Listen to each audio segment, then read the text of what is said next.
In today's class, we are discussing on Mokshamarg Prakasak, written by Acharya Kalpannit Odumilji. And so far, we have discussed about Ghati Aghati Karm and unka karya. Next, we have to discuss निर्बल जड़ कर्मों के द्वारा जीव के स्वभाव का घात तथा बाह्य सामग्री का मिलान. In English, the destruction of jiva natural functioning in the assembling of the external things by strengthless material karma. So here Panditji is discussing in the form of question and answer. And here he is just representing in very logical way about karma. And it is, a very common question which may arise in mind of anyone, that usually we listen that what's happening in our life is due to the result of a karma. So sometimes we think that karmas are jeev or ajeev, because all things which is just being we are seeing that is being operated by karma. So sometimes it seems that instead of ajeev, karma are jeev. So Panditji also realized the time, and he read the mind and he knew the psychology of Shota, that a common Shota, a beginner can think like that. So here especially he is stressing on this topic, that निर्बल जड़ कर्मों द्वारा जीव के स्वभाव का घात और बाह्य सामग्री का मिलाना. So he is clarifying here. Karm, all karmas are senseless, ajeev. But in spite of having that position, ajeev, senseless, karmas are doing a lots of work. So what is the procedure? How karmas are working? How they affect our thoughts? How they attract samagri? So all Panditji will discuss here, and he will give here some example as well. Some examples are very famous and understandable. Then he will discuss about the process of new bondage. So last time we discussed on first paragraph. पढ़ते हैं हम इसको. पढ़िए प्रेरित जी, यहाँ कोई प्रश्न करे, यहाँ से पढ़ते हैं. अपन पढ़ लिया था हमने एक बार, लेकिन फिर भी यहीं से पढ़ते हैं हम लोग. प्रीतेश जी, प्रेरित जी आए नहीं आज. जी ये यहाँ से यू वाइब्रेटरी एक्टिविटी वहां से पढ़ो. हाँ, karmas are inanimate and are not strong. How is then destruction of? Page number 35. Page number 35. Wait. Saurabh ji निकालो. हाँ. So karmas are inanimate and are not strong. How is then the destruction of jiva's natural functioning and assembling of external things possible through them? If karma, by acting itself as a doer, destroys the nature of the soul and causes association of external things effortfully, then karma should possess sentience and strength. But it is not so. Just cause and effect relationship, nimitta naimittik sambandh between them is a natural occurrence. When the operative stage of those karma arises, at that time, the soul of its own does not function in its natural state. Rather, functions alienatedly, and the other things too are found functioning in a related manner. For example, Mohan Dhul and Shane dust is found lying on some person mad.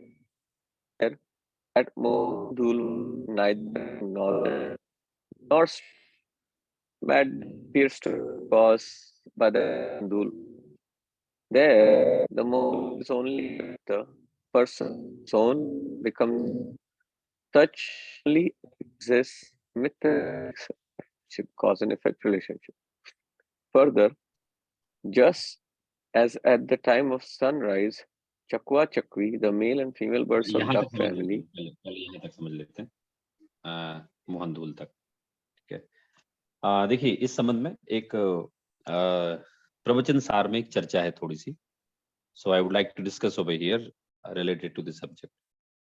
So there is a question in Tika, not in Gatha, but it is related to Gatha. So there is a question. I'm just going to tell question in Hindi.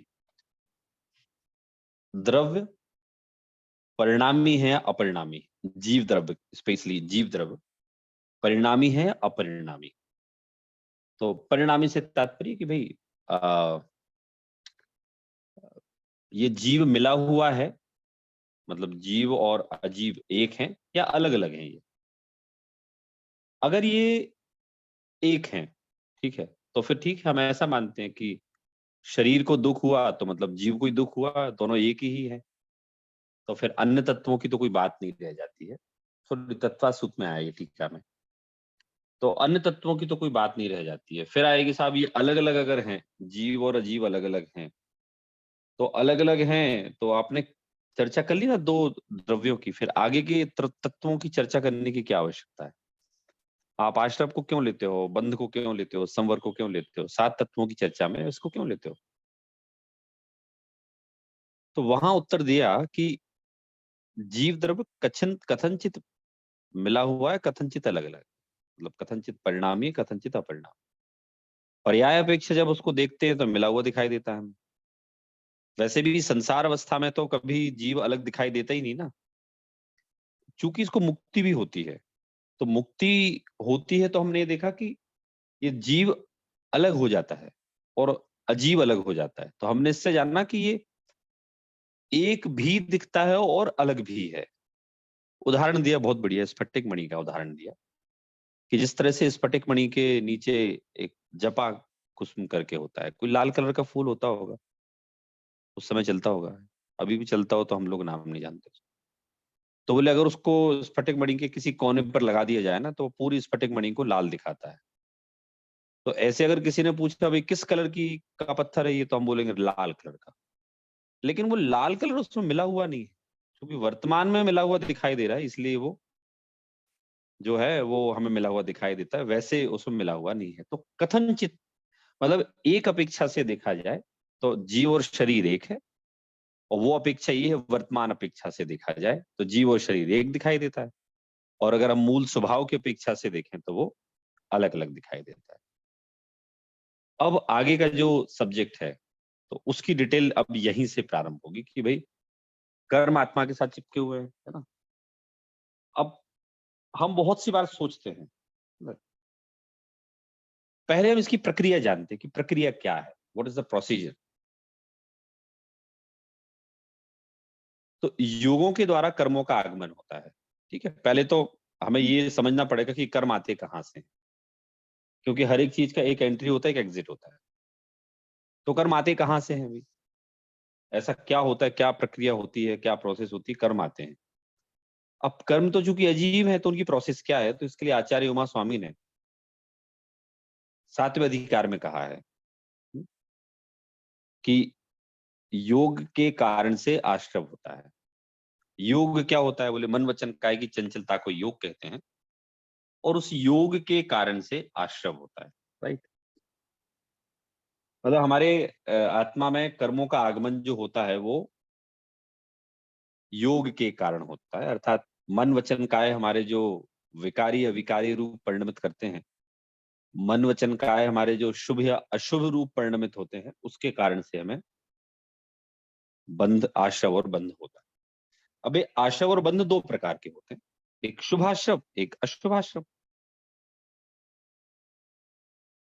शुभाश्रव भी जब उदय में आता है तो भी इस जीव को कुछ ना कुछ मिलता है, और अशुभाश्रव जब उदय में आता है तो भी इसको कुछ ना कुछ मिलता है या कुछ जाता है। अशुभाश्रव जब उदय में आता है तो इसकी अच्छी चीजें जाती हैं, बुरी चीजें आती हैं। शुभाश्रव आता है तो बुरी चीजें जाती हैं, अच्छी चीजें आती हैं। तो इसकी प्रक्रिया अगर आप ध्यान से समझेंगे ना, तो इसकी प्रक्रिया कर्मों को जीव ने बुलाया नहीं है जबरदस्त। ऐसा समझ लो, ये एक सिस्टम है ऑटोमेटिक कि जीव के परिणामों से आकर्षित होकर सामान्य पुद्गल की वर्गणाएं कर्म रूप में परिणमित हो जाती है, जिसको हम बोलते हैं कि वो शुभ कर्म की वर्गणाएं हैं या अशुभ। तो जिस प्रकार से भाव होंगे वैसे वो हो जाएंगे। बचपन में हम लोगों ने वो खेल किए भी, हमारे टाइम में तो अपन सबके टाइम में वही खेल चलते थे कि अपन वो कंघे को अपन बाल में पूंछते थे, तेल लग जाता था, फिर हम उसमें ऐसे करते थे तो रेत के कण चिपकते थे, कागज भी चिपकता था। तो ऐसे ही आत्मा के परिणामों से, है ना, कषाय से अनुरंजित परिणामों से शुभ कषाय भी हो सकती है, शुभ भाव भी हो सकते हैं और अशुभ भाव भी हो सकते हैं, कोई से भी भाव हो सकते हैं, लेकिन उनसे अनुरंजित जो परिणाम होते हैं उनसे कर्मों का आगमन होता है। ये एक मोटा मोटा कर्म कहाँ से आते हैं, ये इसका आंसर है। क्योंकि वो कर्म क्या काम कर रहे हैं इसको जानने से पहले वो आते कहाँ से हैं। तो उनकी आने की जो प्रक्रिया है ना, वो प्रक्रिया में ये हमें समझ में आ रहा है कि ये कर्म जड़ हैं, जीव नहीं है।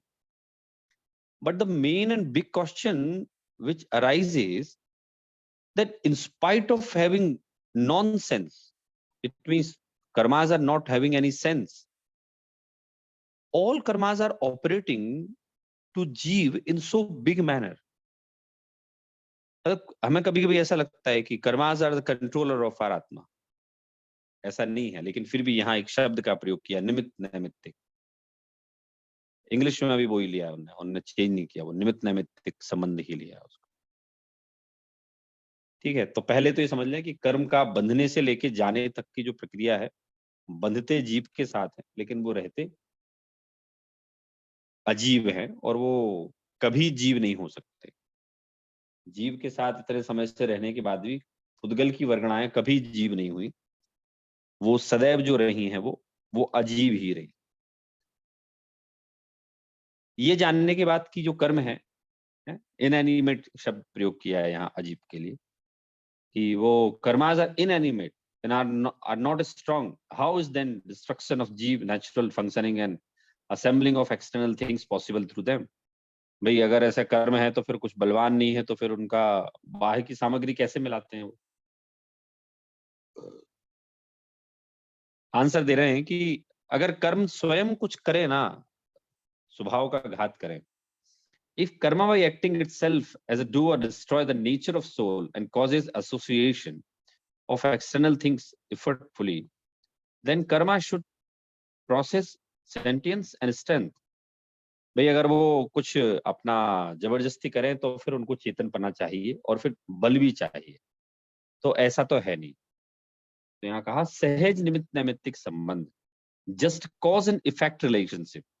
निमित्त नैमित्तिक संबंध इज अ नेचुरल अकरेंस। मैंने भी आपको प्रोसेस बता दी कि कर्म कैसे बंधते हैं, ठीक है। इसी तरह से कर्म जब उदय में आते हैं तो वो ऐसा हो जाता है। When the operative stage of those karmas arise at the time, the soul of its own does not function in its natural state. मतलब जब कर्म का उदय काल होता है तो आत्मा स्वयं स्वभाव रूप परिणमन नहीं कर पाता। लास्ट टाइम मैंने एग्जांपल दिया था, हमारे मुनिराज महापुरुषार्थी होते हैं, ठीक है, लेकिन उनका भी अगर तीव्र कर्म का उदय आ जाए तो उनका भी पुरुषार्थ डगमगा जाता है। मैं सब लोगों को अपनी सारी क्लासेस में कॉमन बात बोलता हूँ, आप लोगों को भी मैं कई बार बता चुका कि ये मेरे इतने जीवन का एक एक्सपीरियंस रहा है, और वो एक्सपीरियंस का सारांश ये है कि लोग बोलते हैं कि हम सौरभ जी बुढ़ापे में धर्म करेंगे, हम जब फ्री हो जाएंगे तब धर्म करेंगे। तो बुढ़ापे का तो मतलब पता क्या होता है कि rejected person. Rejected it means उसने खुद को ही रिजेक्ट किया हुआ है, कोई दूसरे ने नहीं किया है। बुढ़ापे में उसने खुद को ही अपनी सारी एक्टिविटीज से हटा लिया। क्यों? वो कहता है अब मैं इस लायक नहीं रहा, इसलिए मैं खुद ही रिटायर्ड हो रहा हूँ। I am getting retirement from all these things, all hard work, worldly things, because I always keep myself busy in just in caring of my body because my health is not proper. तो जो लोग मेरे को बोलते हैं ना कि सौरभ जी मैं तो ना I will follow the wonderful principles of Jain religion and I will read when I will get retired and when I will grow old, तो मैं सबको एक बहुत सिंपल सी बात बोलता हूँ कि आप जानते हो शरीर का और आत्मा के परिणामों का भी पर्याय अवस्था में, हम जो पर्याय में है ना अभी, शरीर का आत्मा के परिणामों का निमित्त नैमित्तिक संबंध है। कर्म का उदय आने पर शरीर प्रतिकूल होता है, और कर्म का उदय आने पर जो शरीर में प्रतिकूलता आती है, तो उस प्रतिकूलता के कारण से सहज रूप में ये जीव अपने स्वभाव में परिणमन नहीं करता। मतलब मैं ये सबको बोलता हूँ कि भाई कोई इस कॉन्फिडेंस में ना रहे कि हमारे तो हमने बहुत पढ़ा, हमारे परिणाम तो एकदम सही रहे। नहीं नहीं नहीं, वो अभी जो अवस्था है सहज निमित्त नैमित्तिक संबंध है। कर्म का तीव्र उदय आने पर आत्मा स्वभाव रूप से परिणमन नहीं करता, विभाव रूप से परिणमन करता, नियम है ये। तो फिर इससे मॉरल क्या निकालें? मैंने अभी जो कहा कि भाई बुढ़ापे की बात, मॉरल ये निकालें कि जोलो न रोग जरा गहे, तोलो झटति निज हित कर। दौलत राम जी का हम लोगों ने पढ़ा था अच्छा डाला कि भाई जब तक आपको रोग और बुढ़ापा नहीं आता तब तक क्या करो बोले आप, जोलो न रोग जरा गहे, तोलो झटति निज हित कर, तब तक आप अपना काम कर लो, है ना। तो कर्मों का और आत्मा के परिणामों का ऐसा निमित्त नैमित्तिक संबंध है। इसलिए मतलब लोग ऐसे पूछते हैं क्यों पंडित जी आपको बुखार आता होगा तो आपके तो परिणाम नहीं बिगड़ते होंगे, आपको दुख नहीं होता। मैंने क्यों भैया, क्यों नहीं होता होगा, क्यों नहीं होगा? मैंने कहा छोड़ो, मैं तो सामान्य व्यक्ति हूँ, आप भी सामान्य व्यक्ति हो। मैंने कहा मुनिराजों का है कि भाई तीव्र कर्म को उदय आने पर उनके परिणाम बिगड़ जाते। भाई कर्मों का और आत्मा के परिणामों का संसार अवस्था में ऐसे ही निमित्त नैमित्तिक संबंध है कि जब कर्म का उदय काल हो, उस काल में स्वयं ही आत्मा स्वभाव रूप परिणमन नहीं करता, विभाव रूप परिणमन करता है। उन्होंने कह दिया ऐसा निमित्त नैमित्तिक संबंध है। When the operative stage of those karmas arises, at that time the soul of its own does not function in its natural state. नहीं करता, विभाव रूप परिणमन करता है। वो जो अन्य द्रव्य है वे वैसे ही संबंध रूप होकर परिणमित होते हैं। Rather functions alienatory and the other things too are found functioning in the related manner. Example दिया, एग्जाम्पल मोहन धूल का है, बहुत अच्छा एग्जाम्पल है। तो मोहन धूल क्या होती है, पहले मैं आपको इसकी थोड़ी सी इंट्रोडक्शन दे देता हूँ। कोई आप लोग जानते हैं मोहन धूल, जानते हैं क्या होती है मोहन धूल? किसी ने पढ़ा हो तो?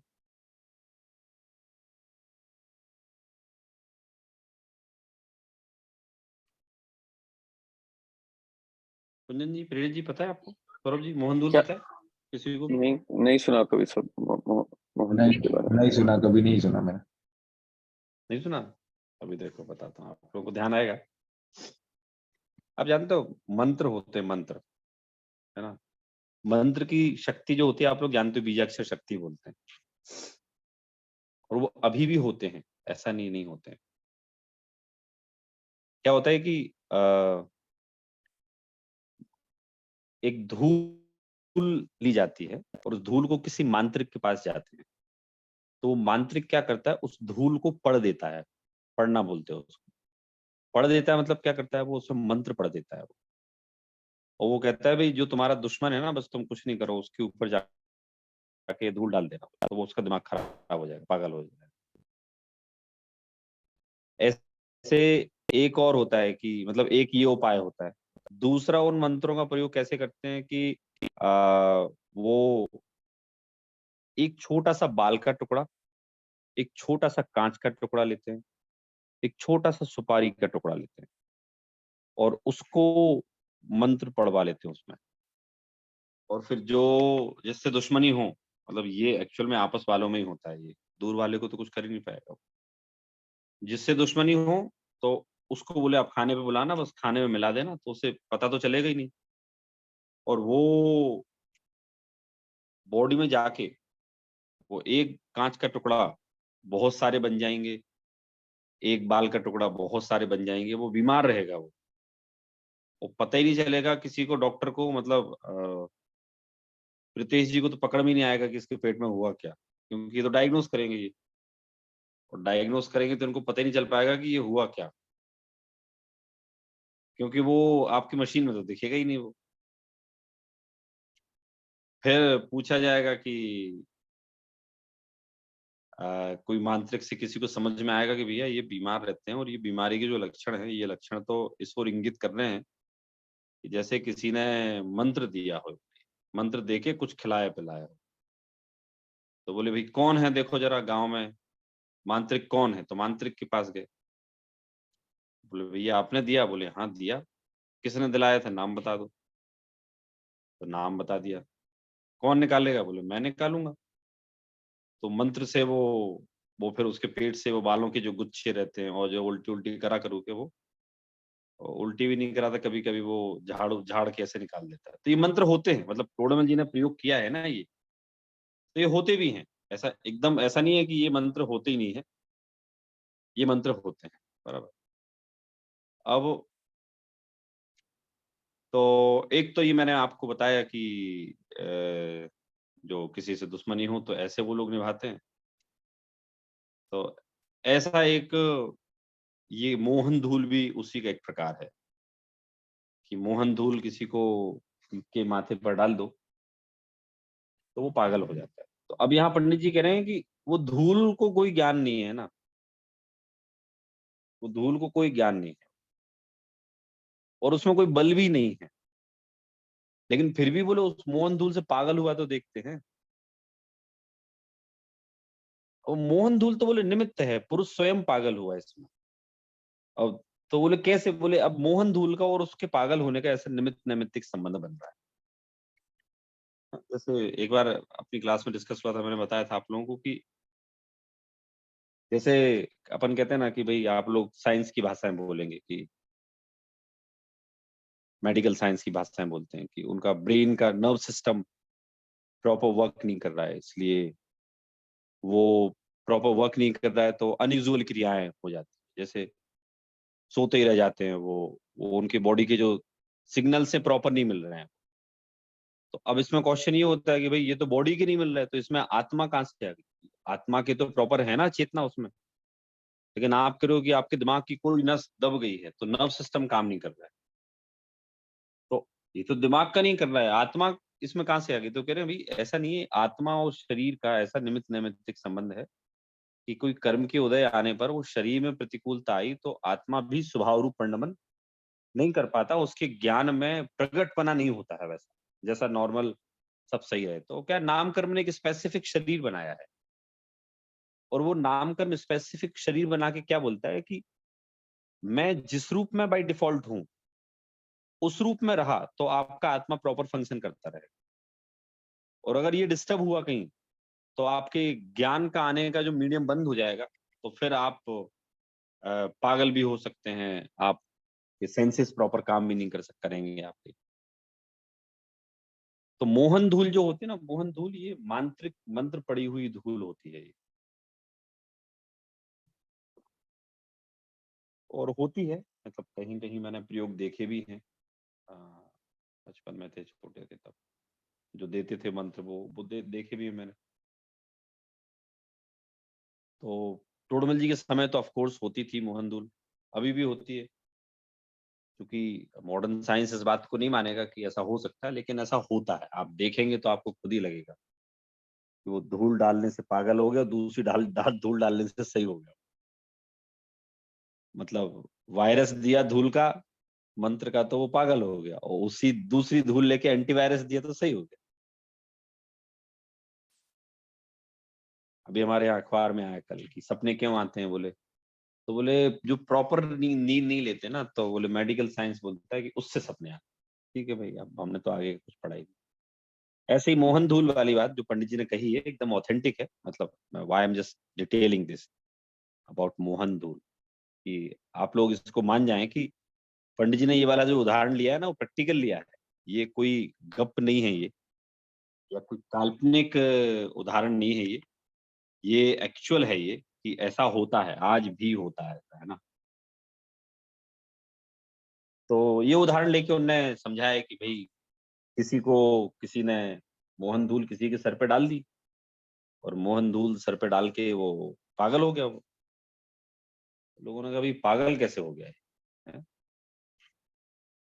तो बोले पागल ऐसे हो गया कि किसी ने इसकी पढ़ के मन धूल इसके माथे पे डाल दी। क्या करें भैया? तो अपने आप बोले 4 तांत्रिक, चलो भैया उनसे पूछो किसने डाली। क्योंकि वो इसमें भी ऐसा सिस्टम है पता है, जो वो वायरस की कोडिंग करता है ना वो ही एंटीवायरस बना सकता है। उसमें भी ऐसे ही है कि जिसने धूल डाल के उसको पागल किया है ना वो ही धूल डाल के सही करे। तो धूल ना तो वो चेतन है, ना धूल कोई बलवान है।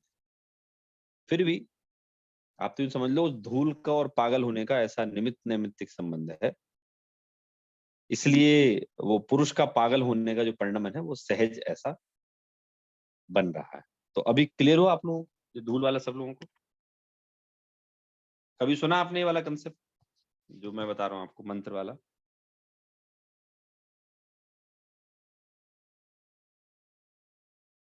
मंत्र वाले कॉन्सेप्ट तो सुना था सर, ऐसे धूल भी होती है ऐसे मंत्र वाली, वो नहीं सुना है।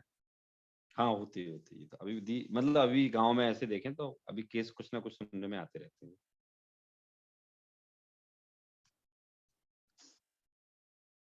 तो उस समय बहुत ज्यादा चलता होगा तो इसलिए पंडित जी ने एग्जाम्पल लिए वाला। तो उन्होंने कहा ये निमित्त नैमित्तिक संबंध है, बोले ये कोई इसमें धूल में कोई अक्ल नहीं है। धूल में कोई अक्ल नहीं है, वो तो समझ लो एक मंत्र की शक्ति है। मंत्र की शक्ति से आप लोग ये तो जानते हो ना कि सांप का जहर उतर जाता है ना। मैंने पहले ही बोल दिया कि मेडिकल साइंस इस बात को विश्वास नहीं करेगा कि उससे सांप का जहर उतर जाता है, लेकिन मैंने प्रत्यक्ष उतरते देखा, बिच्छू का जहर उतरते देखा। मधुमक्खी काट लेती है तो एक लाल लाल मधुमक्खी होती है, उसको वास्प बोलते हैं, WSP वास्प, ततैया, वो बहुत भयंकर काटती है। वो ज्यादा मात्रा में काट ले तो आप यूं समझ लो कि मरण जैसी वेदना होती है, तो उसके लिए मंत्र पढ़ने पड़ते हैं, वो सही हो जाती है। वो मैंने बताया था कि मेरी मम्मी जानती है मंत्र उतारना। तो 2-4 बार मैंने उनसे पूछा कि आप मेरे को सिखा दो। वो बोले नहीं ऐसे नहीं सिखा सकते, दिवाली पे स्पेसिफिक टाइम होता है बोले, अगर ऐसे सिखा दिया तो वो उल्टा उसका असर हो जाए। तो फिर अब भूल ही गया मैं उसको सीखना, मैंने कौन सीखे। लेकिन ये होते हैं, मतलब कहने का मेरा तो कि ये चीजें होती हैं। और वहीं से उदाहरण लिया तो ये निमित्त नैमित्तिक संबंध है कि मंत्रों के द्वारा सांप का जहर उतार देना। बहुत लोग फ्रॉड भी होते हैं, इसलिए फिर सरकार अलर्ट करती है कि भाई ये इनके चक्कर में नहीं पड़ना। लेकिन सांप के जहर उतारने के मंत्र होते हैं और बिच्छू के उतारने के मंत्र होते हैं। ऐसे ही तो किसी को पागल करने के मंत्र भी होते हैं, पागल कर दिया तो सही करने के मंत्र भी होते हैं। तो ये कंसेप्ट आप लोग समझ लीजिए, आपको बहुत काम में आने वाला है। इसलिए आने वाला है काम में क्योंकि जब हम समय सार पढ़ते हैं तो समय सार पढ़ते में क्या होता है कि हम एक ही बात सुनते हैं, जीव अलग है पुद्गल अलग है, जीव अलग है पुद्गल अलग है। अच्छा बात सही है वो, है ना। जैसा मैंने अभी क्लास स्टार्ट किया तो आपको बताया था कि भाई जीव कथनचित एक है और कथनचित अलग अलग। जीव और शरीर कथनचित एक है और कथनचित अलग अलग है। तो अभी यहाँ जो है ना कथनचित एक वाली अपेक्षा से बात चल रही है। तो ये चीज हमें बहुत क्लियर समझना क्यों आवश्यक है, क्योंकि जब हम समय सार पढ़ते हैं तो हमें ऐसा लगता है उस समय पढ़ते हैं कि बिल्कुल वर्तमान में ही जीव और शरीर अलग अलग। तो वर्तमान में तो अलग अलग नहीं है वो तो भविष्य में अलग अलग दिखेगा। मतलब ऐसे तो अलग अलग है, शरीर शरीर में है, जीव जीव में है, लेकिन दिखने वाली बात। तो यहाँ एक कंसेप्ट हम क्लियर लगा लें कि हमारे साथ कर्म का बंधन है। कर्म का उदय आने पर हमें अच्छी बुरी सामग्री, अच्छे बुरे लोग, अनुकूल संयोग, प्रतिकूल संयोग, सुख दुख, ये होता है। मतलब वो बीमार होते हैं, सही होते हैं, पागल होते हैं, बुद्धिमान होते हैं, मूर्ख होते हैं, ये सब सब उसके उदय से ही होते हैं। तो बोले आत्मा की शक्ति में क्या फर्क पड़ा? आत्मा की शक्ति में कोई फर्क नहीं पड़ा। बस ऐसे ही निमित्त नैमित्तिक संबंध है। निमित्त नैमित्तिक संबंध आप लोग जानते हो, किसी जिस की उपादानगत योग्यता वैसी होनी हो और कोई सहायक वस्तु वैसी हो जाए। तो उपादानगत योग्यता वैसी होने पर उपादान पर आरोप ना आकर हम उस काम को होने का आरोप निमित्त पर देते हैं कि अगर कोई मोहन धूल ना फेंकता तो ये पागल ना होता। ठीक है। तो मोहन धूल रूपी निमित्त पर हमने जो आरोप किया, और पागल रूपी जो कार्य होगा वो नैमित्तिक कहलाता है। मतलब निमित्त क्या हो गई? मोहन धूल, और उस मोहन धूल का रिजल्ट क्या आया कि व्यक्ति पागल हो गया। तो आप ये मानो कि भाई वो जो व्यक्ति है उसमें स्वयं पागल होने की योग्यता है, पागल होने का गुण है उसमें, विभाव रूप परिणमन करने का, इसलिए हुआ। नहीं तो आप दीवार पे फेंक दो तो दीवार थोड़ी पागल होगी, क्योंकि वो तो जड़ है, वो तो जीव है ही नहीं। लेकिन हम जो जीव और जड़ का कॉम्बिनेशन है, उसके कारण से ये संभव है, हो सकता है। तो उस काल में आत्मा सहज विभाव रूप परिणमन करता है मोहन धूल के कारण से, और स्वयं आत्मा पागल हो जाता है। ऐसा ही निमित्त नैमित्तिक संबंध ये बन रहा है। तो सर जी यहाँ पे एक प्रश्न हो रहा है हम्म, कि हम इसमें ऐसे निमित्त नैमित्तिक संबंध को मानते हैं, लेकिन अगर हम ऐसे मान सकते हैं ना कि मतलब नैमित्तिक, आपने जैसे कहा उपादान कारण योग स्वयं ही है, तो वही धूल दूसरे पे अगर डाली गई और उसको कुछ नहीं होगा, वैसे वैसे ही लेना चाहिए, राइट? हाँ वो हो सकता है ना। वो हो सकता है कि ये पागल हो जाए, वो ना हो जाता है ऐसा, उसको असर ही ना हो उसको। हाँ, तो फिर उसे वैसे मतलब उसके को बुरे कर्म के वजह से ही हुआ है, और उसे कर्म ठीक होने पर ही वो ठीक होगा। हाँ, मतलब हम ऐसे देखें तो हमें भले ही ये ना लगे कि भाई ये कर्म का उदय आया है, लेकिन अगर हम कर्मों की थियरी देखेंगे ना, तो what's happening in our life, good और बैड, ठीक है, if some people are joining with us or just going to leave us, each and everything, even a each and everything, not each and every particle, what is just adjoining and just departing from us, so कर्म ही responsible है उसके लिए, है ना। तो आपको जीव, अब जब जीव की बात करेंगे तो जीव को ही बोलेंगे कि भाई जीव भाव करता है, लेकिन अभी जो प्रकरण चल रहा है ना वो ऐसे चल रहा है कि मतलब हमारी ईच एंड एवरी डे की जो एक्टिविटीज हैं उनमें हर जगह कर्म का उदय ही इन्वॉल्व रहता है। तो चूंकि उस जीव का यूं समझो कि मोहन धूल के कारण से पागल होने का उदय था, वो उपादानगत योग्य था। लेकिन चूंकि अभी हम बात निमित्त की कर रहे हैं, इसलिए पूरा पूरा जोर यहाँ निमित्त पे ही है कि भाई वो धूल से पागल हो जाते हैं यार। ठीक है, ठीक है तो सर। समझ में आया कुजन जी? सर हाँ समझ गया। सर मगर ऐसा होता है ना कि कुछ निमित्त ऐसे होते हैं कि जिसके होने पे वो क्रिया होती ही होती है। यानी कुछ निमित्त तो ऐसे होते हैं कि अगर वो हो तो क्रिया शायद हो भी, नहीं भी हो। मगर कुछ निमित्त जैसे कर्मों का एग्जांपल ले ले इसमें कि जैसे अगर मरण के टाइम समय पे अगर नरक गति का आयुष्य है, अगला बंदा हुआ है, तो फिर वो आत्मा अपनी योग्यता से नरक में जाता है, परंतु साथ में कर्म है तो वो जाना ही। ऐसा नहीं कि ऑप्शन नहीं है कि एक जीव को ऐसा होगा तो उसका होगा, उसका दूसरे जीव का नहीं होगा।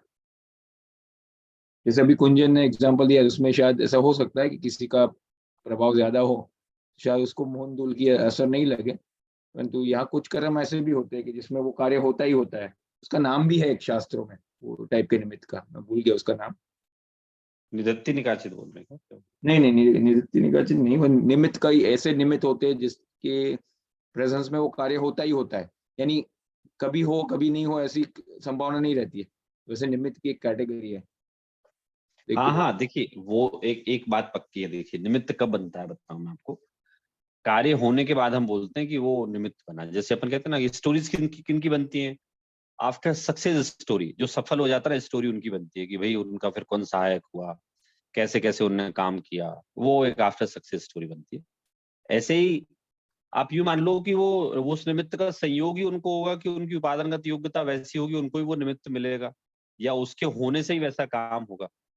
तो मूल रूप में देखा जाए तो निमित्त भी अपने आप में उपादान है, क्योंकि निमित्त में भी तो अपने काम कराने की योग्यता है ना। उपादान तो अपने में उपादान है ही है, लेकिन निमित्त में भी अपनी एक उपादानगत योग्यता है कि भाई उसमें अपनी शक्तियों को लिए हुए है ना वो।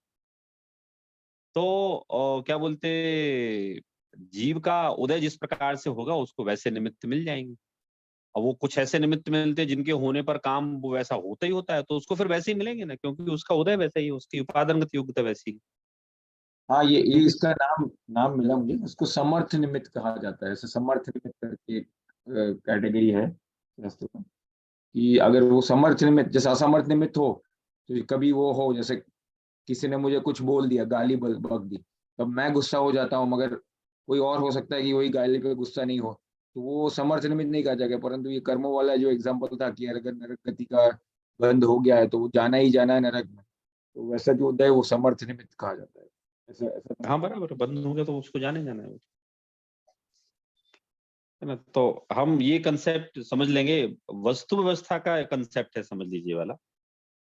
तो ये कंसेप्ट समझ में आएगा तो हम कभी फिर अपने जनागम पे क्वेश्चन मार्क नहीं उठा पाएंगे, क्योंकि अभी कंफ्यूजन लोगों को हो जाती है। और हम लोग क्या है, दो अपोजिट चीजें पढ़ रहे हैं। एक संडे हम लोग समय सार पढ़ते हैं, शुद्ध नए से बात पढ़ते हैं, और अभी हमारी जो बात चल रही है ये व्यवहार नए से चल रही है। क्योंकि यहाँ तो बता रहे हैं जीव के साथ कर्म है, वो मोहन धूल डालने पर पागल हो जाता है मनुष्य। और समय सार में कहेंगे कौन पागल हो जाता है, जो पागल होता है वो मैं हूं ही नहीं, जड़ की क्रिया है वो, ऐसा बोल देगा। तो वो एक, वो उसके नई की अपेक्षा समय सार की सही है, लेकिन यहाँ जो है वो हम ये समझ रहे हैं कि ऐसा होता है। मतलब प्रतिकूलता का उदय आए और शरीर में वेदना रहे तो परिणाम बिगड़ते हैं। मतलब ये आप लोग भी फील करते होगे, आप लोगों को बुखार आदि आता होगा, मुझे आता है, तो मैं तो उस समय बड़ा ऑब्जर्व करता हूँ। कोशिश करने पर भी आपको पता है वो उस क्वालिटी के विचार नहीं आते जिस क्वालिटी के हमें धर्म के विचार आने चाहिए। बहुत कोशिश करते हैं, तीव्र बुखार हो मान लो, तो उस समय बहुत कोशिश करने के बाद भी जिस क्वालिटी के विचार स्वस्थ पने में आते हैं वो उस अवस्था में नहीं आते। तो वो वाली बात खैर अपन ने अधूरी छोड़ दी। तो मैं ये बता रहा था उसमें कि मैं सबको ये सलाह देता हूँ कि भैया आप उस समय का वेट मत करो, जब बूढ़े हो जाओगे।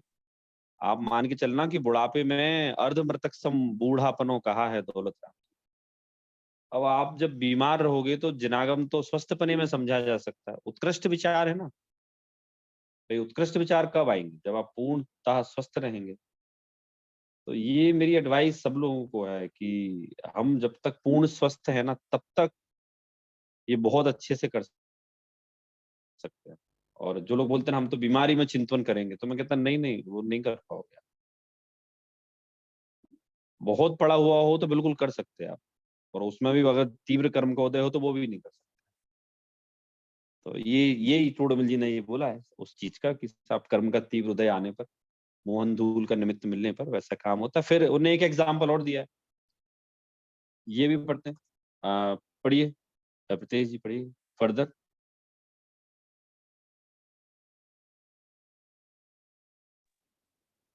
Further, just as at the time of